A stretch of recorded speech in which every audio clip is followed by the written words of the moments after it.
آنے گرامی ہے،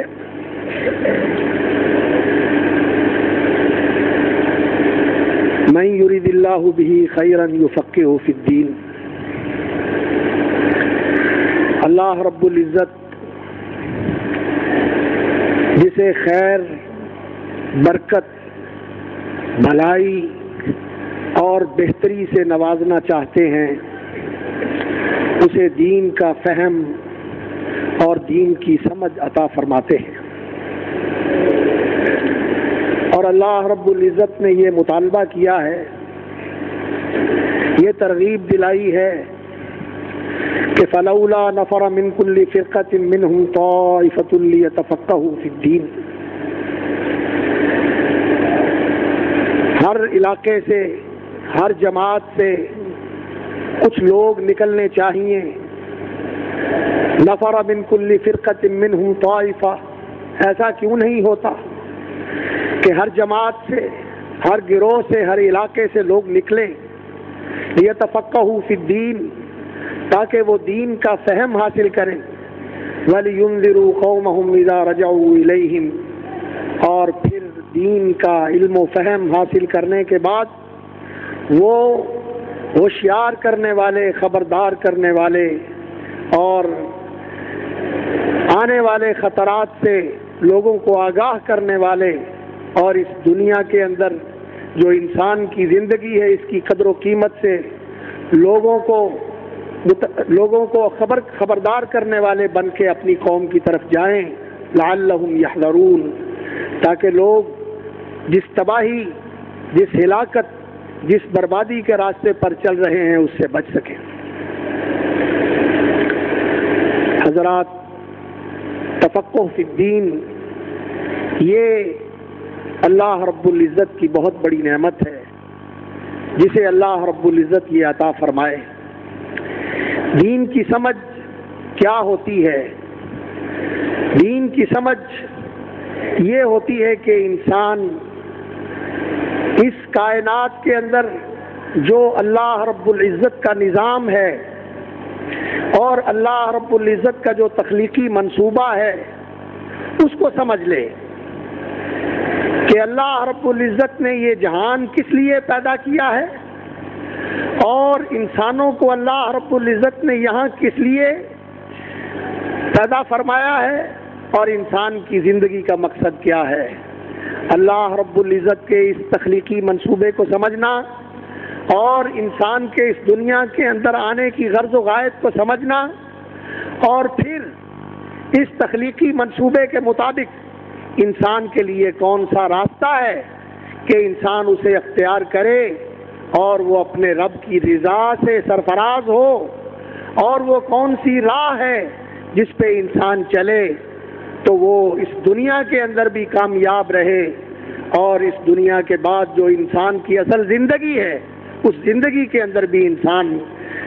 کامیاب اور سرفراز اور سرخرو ثابت ہو۔ اس چیز کو سمجھنا یہ اصل میں اس دین کو سمجھنا ہے جو اللہ رب العزت نے اپنے بندوں کے لیے اتارا ہے اور بندوں کے لیے پسند فرمایا ہے۔ حضرات انبیاء علیہم الصلاۃ والسلام یہی علم لوگوں تک پہنچانے کے لیے اور لوگوں کو اس علم کی حقیقت سے آشنا کرنے کے لیے تشریف لاتے رہے، اور ہر دور میں اللہ کے یہ پیغمبر اور رسل آتے رہے، ہر علاقے میں آئے، ہر زمانے میں آئے، ہر دور میں آئے، لیکن سب سے آخر میں محمد الرسول اللہ صلی اللہ علیہ وسلم تشریف لائے، اور آپ کی ذات گرامی پر اللہ رب العزت نے نبوت اور رسالت کا سلسلہ مکمل فرما کے مختتم فرما دیا۔ اب آپ کے بعد کوئی نبی اور رسول آنے والا نہیں ہے۔ اب آپ کے بعد یہ کام جو علم اللہ رب العزت نے وحی کی صورت میں اتارا تھا، اس علم کو آگے لوگوں تک پہنچانا، خود اس کو سمجھنا اور اس پر عمل کرنا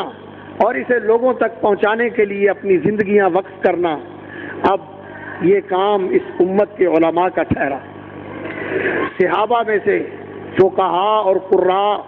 جو رسول اکرم صلی اللہ علیہ وسلم کے اس علم کے وارث اور اس علم کے حامل اور امین تھے،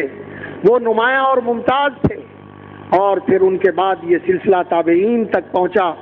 تابعین میں سے جن کو اللہ رب العزت نے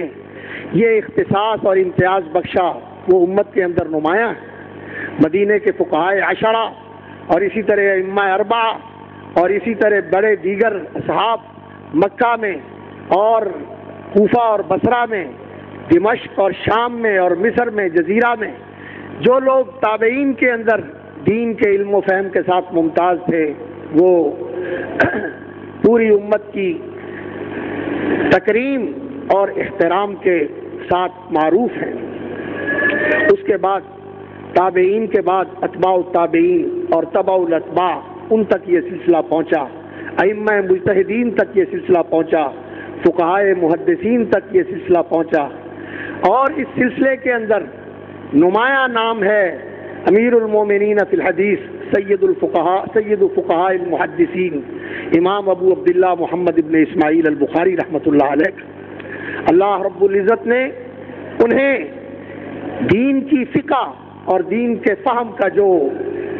امتیاز عطا فرمایا تھا وہ اس پوری سنہری کڑی کے اندر نمایاں ہے اور منفرد ہے. اللہ رب العزت نے جو ان کو مقام عطا فرمایا تھا. رسول اکرم صلی اللہ علیہ وسلم کی وہ حدیث جس میں آپ صلی اللہ علیہ وسلم نے بیان فرمایا ہے کہ اللہ تعالیٰ نے جو مجھے علم دیا ہے اس کی مثال کیا ہے؟ مثل ما بعثنی اللہ بہ من الہدی والعلم کمثل الغیث الکثیر اصاب ارضا. جو اللہ نے مجھے علم وحی عطا فرمایا ہے، کتاب و سنت کا علم اور قرآن و حکمت کا علم، اس کی مثال ایسی ہے جیسے بارش ہو جو کسی زمین کے اوپر برستی ہے، اور وہ برسنے والی بارش جس زمین پہ برستی ہے اس زمین کی کئی قسمیں ہوتی ہیں. ان میں سے ایک قسم زمین کی ایسی ہے اصاب منہا طائفۃ نقیۃ قبلت الماء فانبتت الکلا والعشب الکثیر. جس سرزمین نے اس پانی کو، اس وحی کے بارش کو قبول کیا اور اپنے اندر جذب کیا، اپنے اندر جذب کرنے کے بعد پھر اسے گل و گلزار کی شکل میں دنیا کے سامنے پیش کیا، اپنے عمل کے ساتھ، اپنے فہم کے ساتھ، اپنے تفقع کے ساتھ اس کو لوگوں کے سامنے پیش کیا. جیسا کہ کوئی زمین ہوتی ہے جس پہ بارش برستی ہے تو وہ گل و گلزار کی طرح آراستہ ہو جاتی، گل و گلزار کے ساتھ آراستہ ہو جاتی ہے اور لوگوں کے مشام جان کو بھی معطر کرتی ہے اور لوگوں کی آنکھوں کو بھی ٹھنڈک اور طراوت پہنچاتی ہے اور لوگوں کی زندگی کا بھی سامان مہیا کرتی ہے. بعض زمین ایسی ہوتی ہے وَأَصَابَ مِنْهَا طَائِفَةً أُخْرَىٰ هِيَ أَجَادِبُ أَمْسَكَتِ الْمَاءَ وَأَنبَتَتِ الْكَلَىٰ أَمْسَكَتِ الْمَاءَ فَشَرِبَ بِهَا النَّاسُ وَسَقَوْا وَزَرَعُوا. اور کچھ زمین کے حصے ایسے ہوتے ہیں جو پانی کو جذب تو نہیں کرتے لیکن پانی کو محفوظ کر لیتے ہیں. وہاں پانی محفوظ ہو جاتا ہے. جیسے تالاب ہوتے ہیں، بڑے بڑے پانی کے ذخیرے بن جاتے ہیں، جھیلیں بن جاتی ہیں، تالاب بن جاتے ہیں، پانی کے مجموعے وہاں بن جاتے ہیں، پانی کا اکٹھے ہونے کا سامان پیدا ہو جاتا ہے. فَشَرِبَ مِنْهَا النَّاسُ وَسَقَوْا وَزَرَعُوا. وہاں سے لوگ پانی پیتے ہیں اور لوگ سیراب ہوتے ہیں، اپنی کھیتیوں کو بھی سیراب کرتے ہیں. یہ دو قسمیں زمین کی ایسی ہیں جنہوں نے اس علم سے فائدہ اٹھایا، یا تو لوگوں تک آگے پہنچا دیا یا پھر اس کو جذب کر کے اور اللہ تعالیٰ کے عطا کیے ہوئے علم و فہم کے ساتھ اس کو اور زیادہ نکھار کر منقع کر کے لوگوں کے لیے آسان بنا کے پیش کر دیا. اور امام بخاری رحمۃ اللہ علیہ کو اللہ رب العزت نے جو مقام عطا فرمایا تھا وہ اسی کا مصداق تھا کہ جو کچھ انہوں نے قرآن و سنت کا علم سیکھا اسے اپنے اندر جذب کیا، اس علم کو اپنایا اور اس کو پوری طرح اپنے اندر اتارا اور پھر علم و فہم کے ایسے سرچشمے بہائے انہوں نے کہ آج تک ان سرچشموں سے لوگ فیض یاب ہو رہے ہیں اور یہ سلسلہ جاری. اور ایسے بھی علماء تھے محدثین جنہوں نے جو کچھ لیا اس کو جیسے لیا ویسے آگے پہنچا دیا. جیسے زمین کا وہ حصہ ہوتا ہے جو پانی کو محفوظ کر کے رکھتا ہے اور لوگ پھر اپنی ضرورت کے مطابق وہاں سے پینے کے لیے، جانوروں کو پلانے کے لیے اور کھیتیوں کو سیراب کرنے کے لیے لیتے رہتے ہیں، تو علم ان سے آگے کی طرف منتقل ہو جاتا ہے. اور زمین کا کچھ حصہ ایسا بھی ہوتا ہے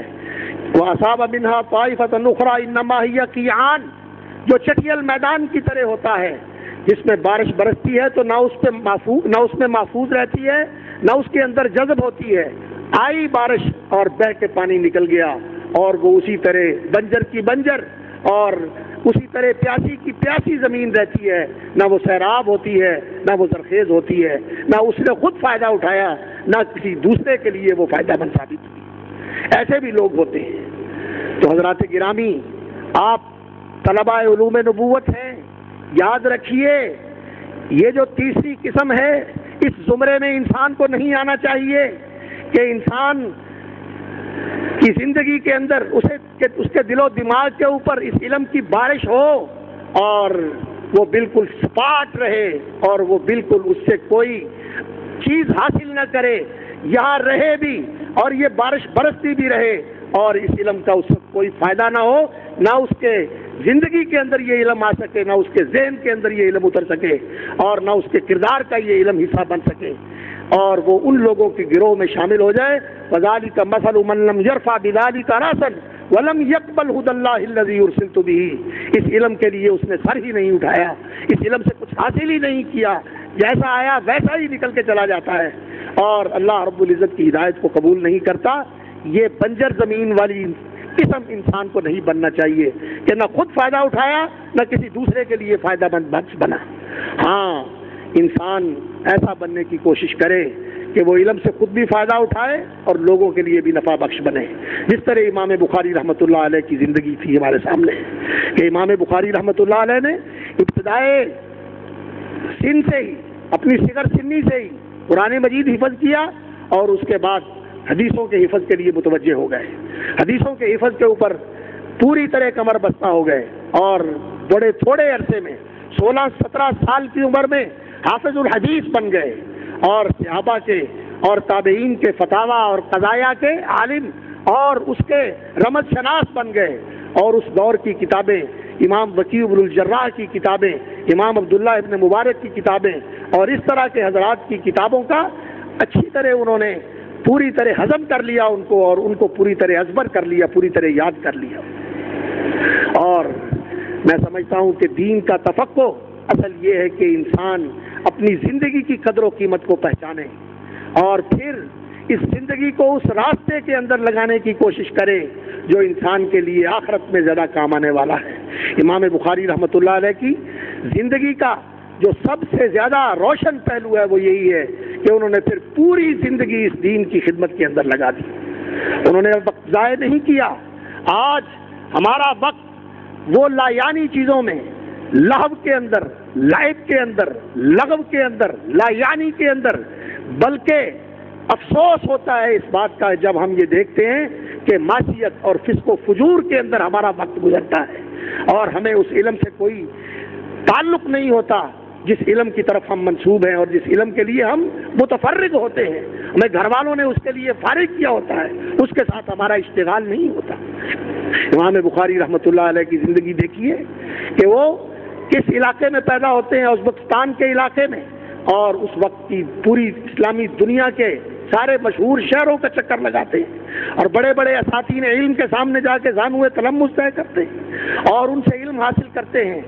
یہ ان کی زندگی نمونہ ہے طلبہ علم کے لیے کہ انسان کو کس طرح اس علم کا شائق ہونا چاہیے اور اس کے لیے حریص اور اس کے لیے محنت کرنی چاہیے۔ اور پھر اصل سمجھ جو ہے وہ دین کی یہ ہے کہ انسان جو کچھ سیکھتا ہے اس پر عمل کرے۔ یہ بھی دیکھیے امام بخاری رحمۃ اللہ علیہ کا تفقہ اس چیز کا نام نہیں ہے کہ انسان بال کی کھال اتارے اور انسان ایسی چیزیں تراشے اور ایسے بہانے اور ایسی انسان راہیں نکالے دین سے بچنے کے لیے اور دین سے بھاگنے کے لیے نہیں۔ اصل تفقہ فی الدین یہ ہے کہ انسان نے جو سیکھا ہے اس پر عمل کرے۔ امام بخاری رحمۃ اللہ علیہ کہتے ہیں کہ جس وقت سے میں نے یہ سیکھا ہے اور یہ جانا ہے کہ غیبت حرام ہوتی ہے، الحمدللہ اس کے بعد سے میں نے زندگی میں کسی کی غیبت نہیں کی۔ یہ ہے تفقہ فی الدین، یہ ہے دین کی سمجھ۔ دین کس لیے پڑھا جاتا ہے؟ عمل کرنے کے لیے پڑھا جاتا ہے، عمل کرنے کے لیے دین پڑھا جاتا ہے۔ کہتے ہیں کہ جب سے میں نے یہ پڑھا ہے کہ غیبت کرنا حرام ہے، اس کے بعد سے میں نے کبھی کسی کی غیبت نہیں کی۔ اور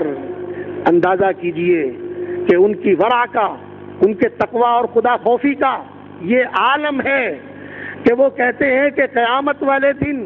مجھے اللہ سے امید ہے لا یکون احد خصما لی یوم القیامہ، کوئی آدمی اللہ کی بارگاہ میں کھڑے ہو کر میرے خلاف دعویٰ نہیں کرے گا کہ میں نے بخاری سے کوئی حق لینا ہے، کوئی مالی حق، کوئی ہاتھ کا دعوے دار ہو کہ میرے کسی ہاتھ کے ساتھ اس نے مجھے اذیت پہنچائی تھی،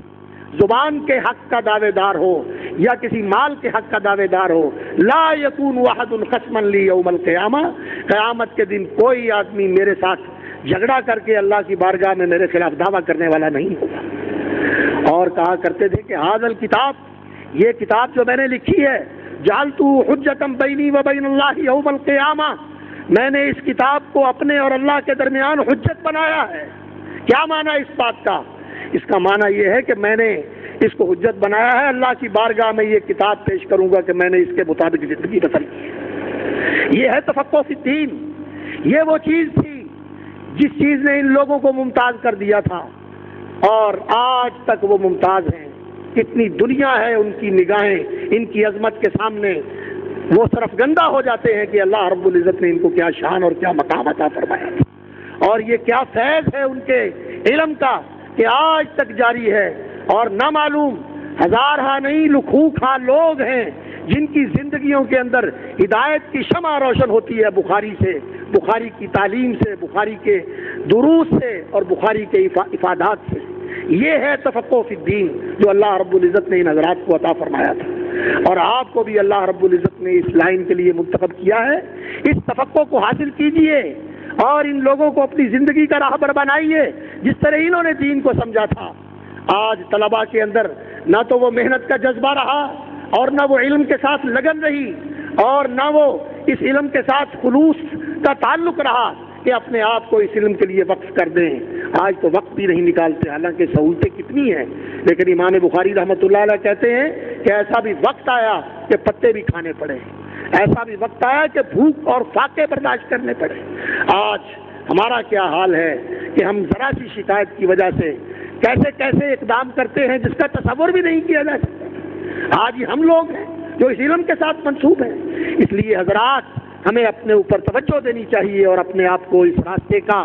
اہل بنانا چاہیے جس راستے کو اللہ نے ہمارے لیے منتخب فرمایا ہے۔ اس راستے کا کیا، اس راستے کا ذات کیا ہے؟ اس راستے کا ذات راہ ہے صبر اور ایثار، صبر اور ایثار، صبر اور ایثار کے ساتھ اس راستے کے اوپر لگے رہو۔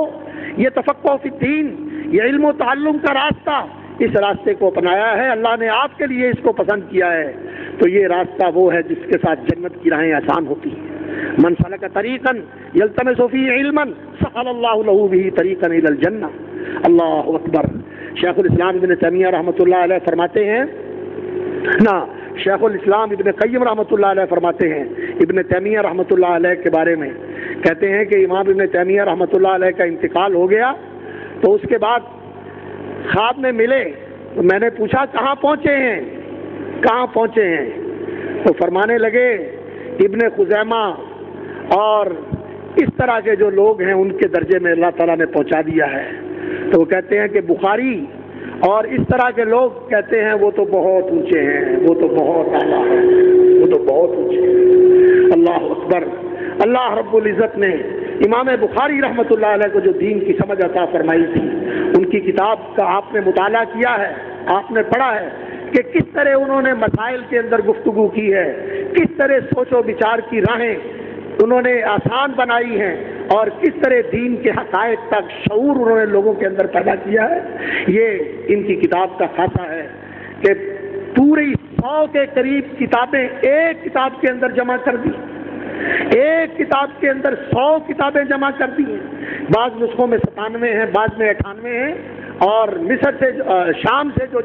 مصطفیٰ دیب البغا کا نسخہ شائع ہوا ہے اس میں 100 کتابیں ہیں،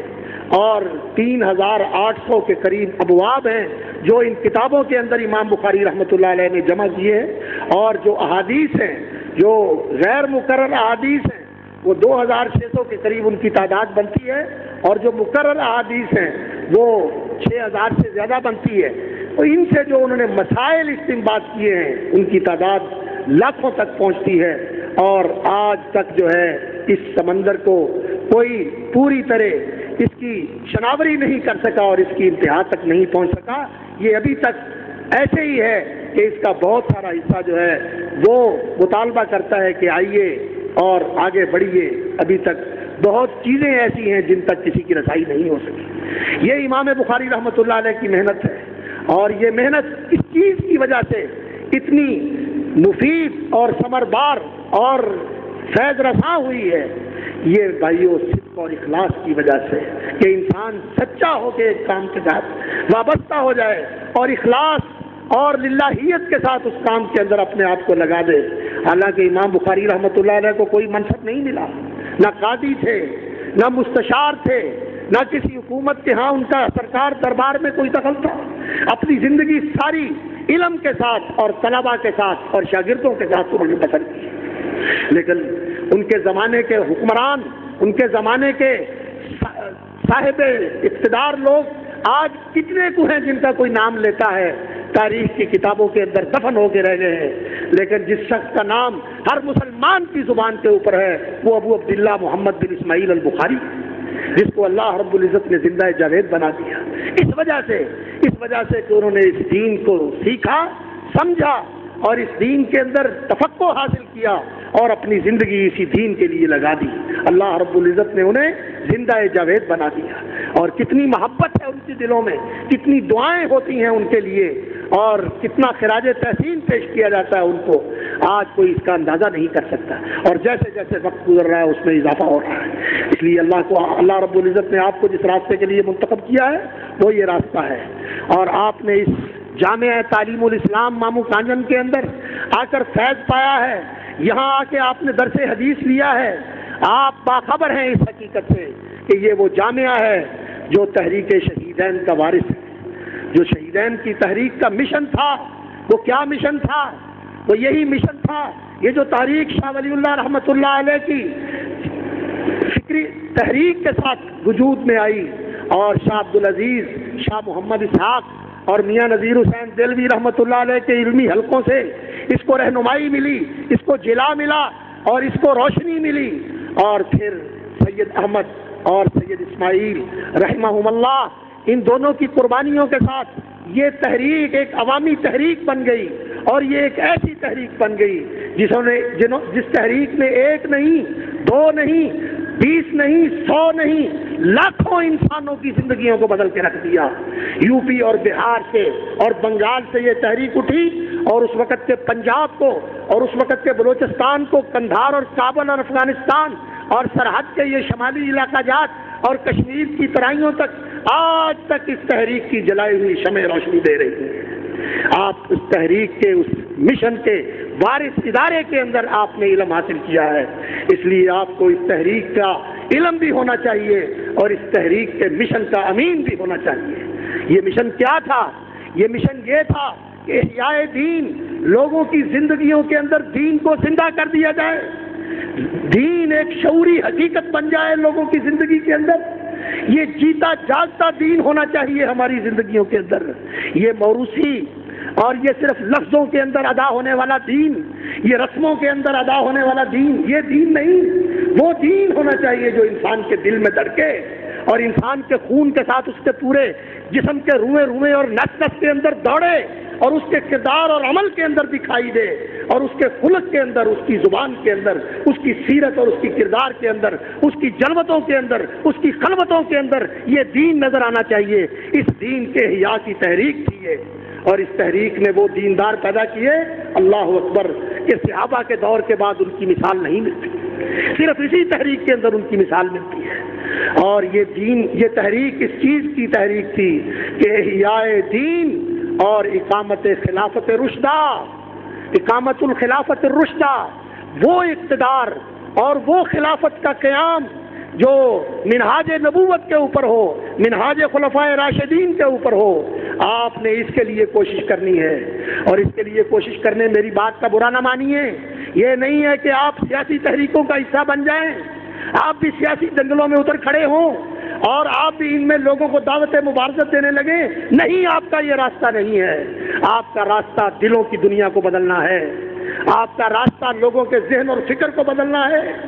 آپ اس راستے کے راہی بن کے بیٹھ جائیں، اوڈا والی جیسی بستی میں آ کے بیٹھ جائیں جہاں تک پہنچنے کا کوئی ڈھنگ کا راستہ میرا خیال آج بھی نہیں ہے، لیکن اس تحریک کا راہی وہاں آ کے بیٹھ جاتا ہے. مدراس سے لے کر کابل اور قندھار تک کے لوگ وہاں جمع ہو جاتے ہیں.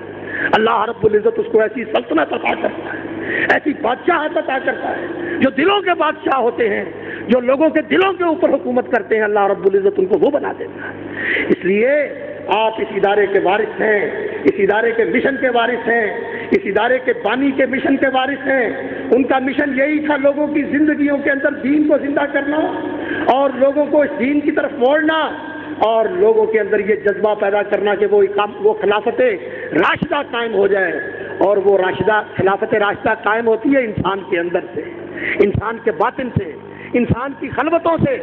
انسان کی انفرادی زندگی سے یہ خلافت قائم ہوتی ہے. اور اس کے نتیجے میں اللہ تعالیٰ ایسے حکمران نصیب کرتا ہے، اللہ اکبر، کہ پھر وہ حکمران دین کے لیے مخلص ہوتے ہیں اور دین کے وفادار ہوتے ہیں. آپ علماء ہیں، آپ نے ماشاءاللہ علم حاصل کیا ہے، بخاری پڑھ کے فارغ ہوئے ہیں. اللہ رب العزت آپ کو توفیق عطا فرمائے. کونوا ربانیین بما کنتم تعلمون الکتاب وبما کنتم تدرسون. ربانی عالم بن کے معاشرے کے اندر اصلاح امت کا کام کرو، دعوت اللہ کا کام کرو اور احیاء خلافت رشدہ کے لیے کوششیں کرو. اور اس کے لیے کوششیں یہ ہے کہ اپنی زندگی دین کے مطابق بنا کے اپنا کردار لوگوں کے سامنے پیش کرو،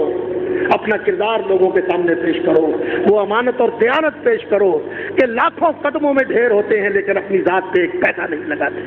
اس طرح کی دیانت، اس طرح کی صداقت کہ اپنے مشن کے ساتھ یہ لگن ہے کہ اگر سواری نہیں ہے تو پیدل ہی چلے پھر رہے ہیں. یہ زندگی ہے اس ادارے کے بانی صوفی محمد عبداللہ صاحب رحمۃ اللہ علیہ کی. اس کو اپنے سامنے رکھیے اور امام بخاری رحمۃ اللہ علیہ کی زندگی کو سامنے رکھیے کہ کس طرح دین کے ساتھ وابستہ ہو کر انہوں نے اس دین کی سربلندی کے لیے کوششیں کی. اللہ رب العزت نے انہیں سربلند اور سرفراز کر دیا اور لوگوں کے دلوں کے اندر اللہ رب العزت نے وہ محبت، وہ عقیدت، وہ مرکزیت عطا فرمائی کہ کوئی کتنی ہی کوشش کر لے یہ چیز نہیں مل سکتی. اللہ تعالیٰ آپ کو اس راستے کے لیے قبول فرمائے اور اللہ تعالیٰ اس راستے کا راہی بنائے ہم سب کو. یہ جو احیاء دین کا راستہ ہے، اقامت خلافت رشدہ کا راستہ ہے اور تعلق باللہ کا راستہ ہے اور خدمت دین کا راستہ ہے. سبحان ربک رب العزت عما یصفون وسلام علی المرسلین والحمد للہ رب العالمین.